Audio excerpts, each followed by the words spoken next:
Hey folks, welcome back to another Steven Seagal movie review. And the guy was in 7 movies this year, 2016. I don't know which order those 7 movies are, so I don't care. I'm just gonna pick one and keep going. But he was in 7 films, including this one, Sniper Special Ops.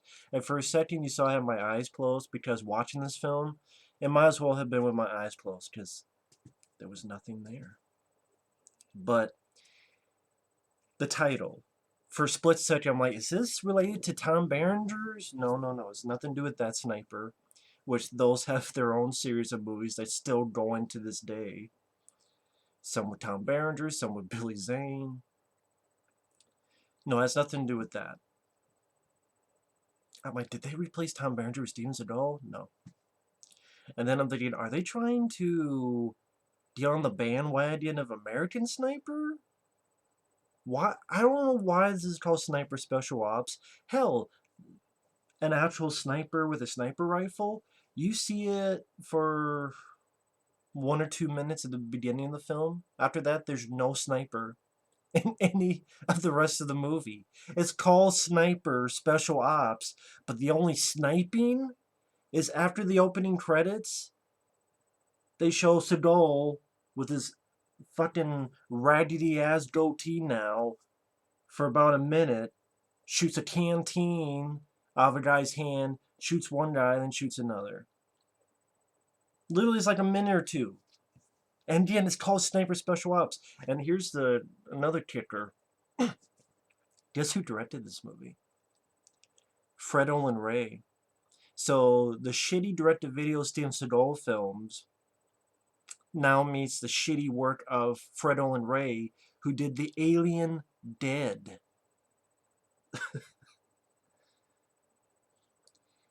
Fred Olen Ray, or Ray, Fred Olen Ray has done one good film to me. To me. That's a film called Deep Space with Charles Napier. Because Charles Napier, Murdoch, from Rambo for Split Part 2, cuts an alien's fucking head off with a chainsaw. But that can't get a DVD or Blu-ray.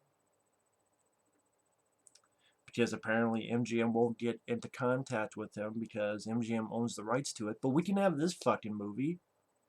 This pile of nothing. That stars Steven Seagal. Well, stars.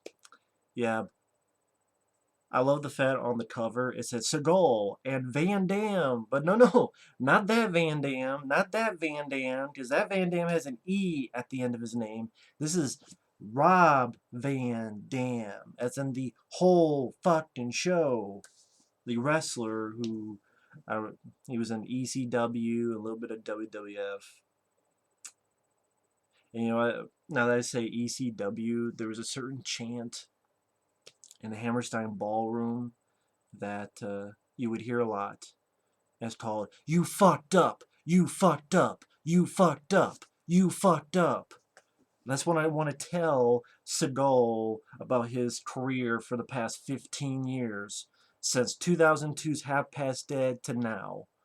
I can count a handful of movies I thought were decent, Seagal, like Pistol Whip, Urban Justice, Maximum Conviction was alright, decent. Compared to this shit, yes. If you think Maximum Conviction is bad, watch this fucking movie. But the other 30, 35 fucking other direct-to-video films he did were huge pieces of trash, including this one. And I don't know why you even have Steven Seagal or even Rob Van Dam, because Rob Van Dam, I like him as a wrestler, but he's a shitty actor. I think he was one of the guys who got killed in that Gary Daniels film Blood Moon. And he's a shitty actor, and they give him or Seagal no fight scenes. So you're not going to see Rob Van Dam do his kicks or his frog splash or no fighting. There's no hand-to-hand fighting, hand-to-hand combat in the entire fucking movie. And Seagal, he's in the beginning, he's a bit at the end, and then every 10 fucking minutes he pops up. Because a long story short, after he shoots a canteen out of a guy's hands and then shoots the guy, you have this team where you have a leader played by this guy named Tim Abell or Tim Abell. I'm not sure if it's Abell or Abel. I'll just say Abel for argument's sake. Leading this team, looking around. They're in this Afghan village to get this American Congressman out who's being held by the Taliban. And they're looking around each building, find the Congressman. You have this very long, boring firefight where there's no energy to it. There's no, I don't even remember much. Guy shooting, guy falls down, guy shooting back, guy shooting, guy falls down. Just, there's nothing to this fucking firefight. And Seagal, like, stops using his sniper rifle. It's just using his machine gun on top of a fucking roof. And Seagal shoots the most people. Even though he's way up on a roof. And fuck the sniper rifle, which is called Sniper Special Ops. Fuck the sniper rifle, I'm just gonna spray and pray with my fucking machine gun. He's on a fucking roof, but he hits everybody. But yet, like, Rob Van Dam is on the ground, and I don't think he shot one single fucking person in the movie. Well, I think one at the very end. But in this scene, he doesn't shoot one fucking person. Either the leader guy, Tim Abell, or Steven Seagal. Most of the other team doesn't shoot a fucking person. Maybe one guy gets a lucky shot. So you have this long, boring firefight. Seagal and this guy he's with are trying to get to the truck. The guy gets shot. Seagal carries him out to a building. Tim Abell, Rob Van Dam, and his group, they have to leave, otherwise they'll get killed. And Seagal and the guy who shot is left behind. And most of the screen time for Seagal is sitting his fucking fat ass in a chair, staring out the window, mumbling his fucking dialogue, wishing that you had subtitles. Yeah, man. Yeah, this is the thing, man. With his ratty ass goatee, it's like, shave that shit. You could tell Seagal did not give a flying fuck. Sleepwalking? I can't even say that. Because sleepwalking would require more energy than Seagal's performance in this fucking movie. Literally, like, then after that, every 10-15 minutes is just him. And most of his shots are like him by himself. Probably no one else around. Even though the guy is supposed to be there. Probably shot their scenes a different day. Seagal, he probably shot all his scenes in 1 or 2 days. If it was 3 or more, I'd be really surprised. Sitting in his chair, staring outside. Once in a while he goes out to grab stuff, come back, or goes out, talks a little phone, come back. This happens like every 10 or so minutes. So what's the rest of the movie about? The leader guy, Tim Abell, and Rob Van Dam's group getting back. They talk to Dale Dye, which I'm glad, surprised, but glad he's still around. He's been in a lot of stuff. He's helped out behind the scenes on films like Saving Private Ryan, but he's been on screen. He was on screen in the Under Siege 1 and 2 films and in the command control rooms. He was in Casualties of War. He's been in a lot of stuff, Dale Dye.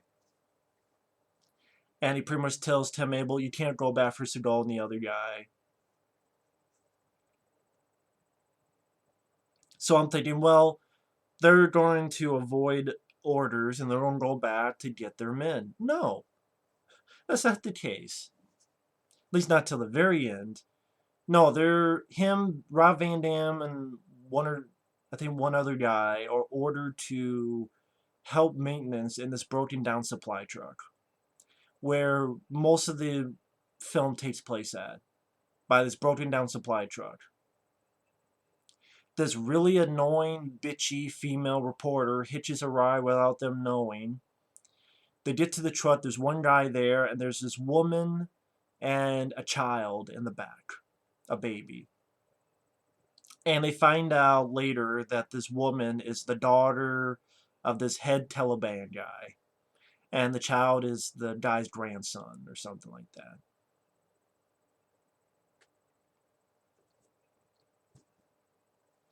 You have a bunch of talking between Rob Van Dam, which I'm like, why is he in this movie? He sucks at his acting. He has no fight scenes, no hand-to-hand fight scenes. He doesn't even really shoot anybody. He shoots like one guy at the end of the film. It's not even like an important guy, just a random guy. There's one point where he puts down detonators and they don't blow up, so he fucked that up. Seagal from a fucking roof has to shoot with his machine gun again, not with a sniper rifle, with a fucking machine gun. Even though it's called Sniper Special Ops, why the fuck is it called that? I'll get to that. But we're back with Rob Van Dam, Tim Abell, the leader, and the couple other guys at this broken down supply truck. Like I said, the female reporter's annoying as hell, wanted her character to die. They get fired upon. Once again, more boring fucking firefights. One guy gets shot in the leg and needs help to this truck to use as cover. The guy who helps him gets shot in the head. This female reporter goes, "Oh, I'm a marksman. Give me your pistol." Then she fires the pistol on the ground. Literally, imagine this pillow is the ground, right? She's like this. It's just like this. And yes, she's hitting people. Marksman my ass. Fucking Mr. Magoo is a better marksman than you. But she's hitting people by the great handy technique of editing. And I swear in one of these scenes, I swear to God, there are 3 or 4 gunshots that sound like firecrackers. Either my ears playing tricks on me, but during this boring firefight, I swear there's 3 or 4 gunshots that sound like literally firecrackers. As if they fucked up and forgot to do the sound work on those 3 or 4 gunshots. I swear that's the case. I swear. The reporter gets shot on the side, and the woman with her baby. Well, she doesn't have the baby with her; it's somewhere safe. But she's like, blah, blah, blah. And the bad guys see her. They realize who she is. They get the fuck out of Dodge. Again, every 10 or so minutes, it cuts to Seagal and this guy talking. Seagal staring out the window, mumbling his words. Most of his time sitting on a fucking chair. Or, again, one time calling the phone to report his position. And the entire fucking movie, he has sunglasses on. Except the last shot where he finally takes his sunglasses off. Fuck he thinks he is? Wesley Snipes? If you don't get that, it seems like a lot of when Wesley Snipes was doing a lot of direct-to-video films, it seemed like every cover, or almost every cover, it was Wesley Snipes and fucking sunglasses, just because of Blade. But Steve Seagal did not even need to be in this film. I guess they only have him for the name. And the only reason they have Rob Van Dam in this movie, I guarantee it, the only fucking reason is to put Van Dam on the that name besides Seagal, so that when people look on Netflix, like Seagal and Van Dam, they're in a movie? What's this? They order it. Oh, it's Rob Van Dam. And I'm like, he should have known because there's no E after it. There's no other reason, because he does nothing. He doesn't really hit anybody, and he does no fight scenes, and he sucks at acting. So there's no reason why. I'm like, is this a WWE film? No. Okay. As far as I know, it's not. I don't even know Rob Van Dam's with WWE anymore. That's how much I'm not into wrestling nowadays. Then finally, Tim Abell and Rob Van Dam get in one truck, and the others are in another truck.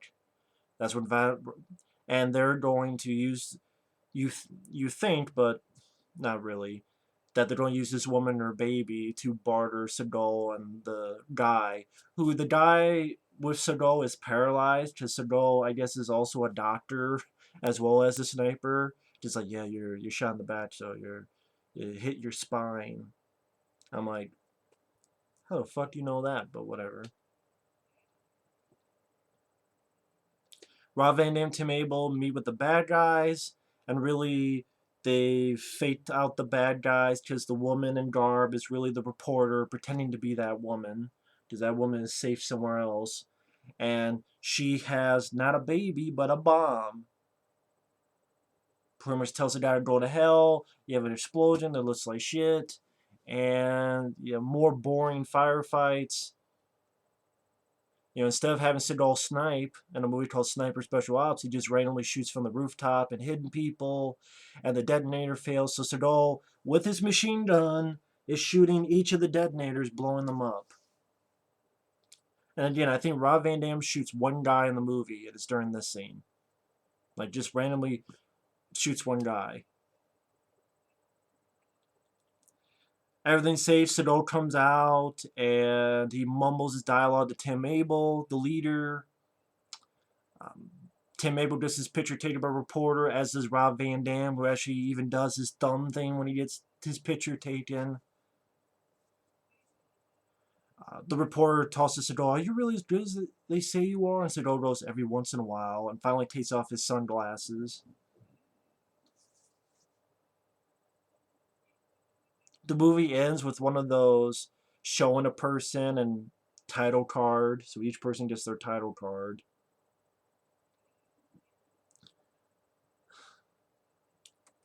Fred Olen Ray, of all the films I've seen of his, there's one fucking movie I thought he did that was worth a shit. And that's the one that's not on DVD or Blu-ray, of course.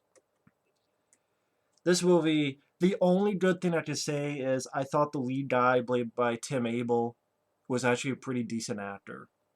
The guy who was the leader of the group, pretty much the star of the film. He's really the star of the movie. I thought he did a decent job with his acting.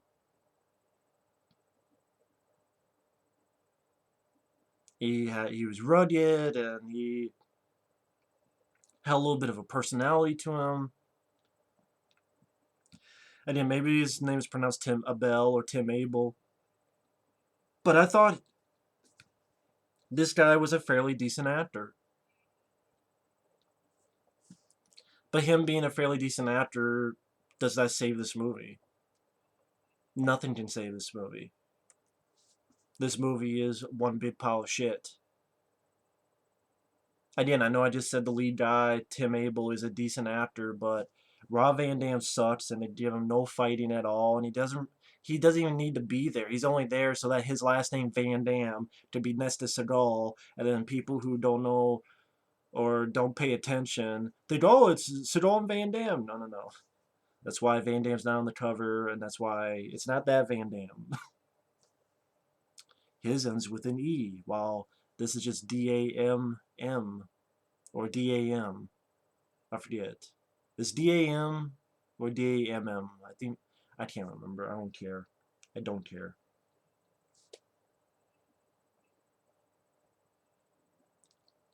Um, yes, DAM because they say Van Dam DAM. Seagal Van Dam, not that Van Dam. That has to be the only reason they cast him. That's how desperate they are for you to try to watch their movie. And it's shot in one of those ways where there's not much, doesn't look like there's much color to the film, and the firefights are long, drawn out, slow, boring, no energy at all. Seagal, he does not want to be there. He mumbles through his 10 lines of dialogue through the entire film. He appears every 10, 15 minutes, sitting his ass on a chair looking out the fucking window. Rob Van Dam sucks. The reporter is an annoying bitch. It's boring, it's unexciting, it's dull as fuck, and it sucks the life out of you. It's a goddamn awful movie. Sniper Special Ops. It's a shitty title because really, there's not much sniping in a movie called Sniper Special Ops. I mean, it could have just been called Special Ops. It literally just could have been called Special Ops. The only way they have Sniper in there is maybe because of American Sniper. I don't know. Even though they're a little bit too late on that as well. Maybe a year or two ago, that would have been sufficient. So they even fucked that up. There's a lot of fuck ups in this movie, and this gets like a 2 point something on IMDb. It deserves it. It's a worthless movie. So fuck this movie. And I got about 6 more movies that Seagal was in that came out in 2016. So, and this was a real winner to start off with. So, fuck this movie. Talk to you later.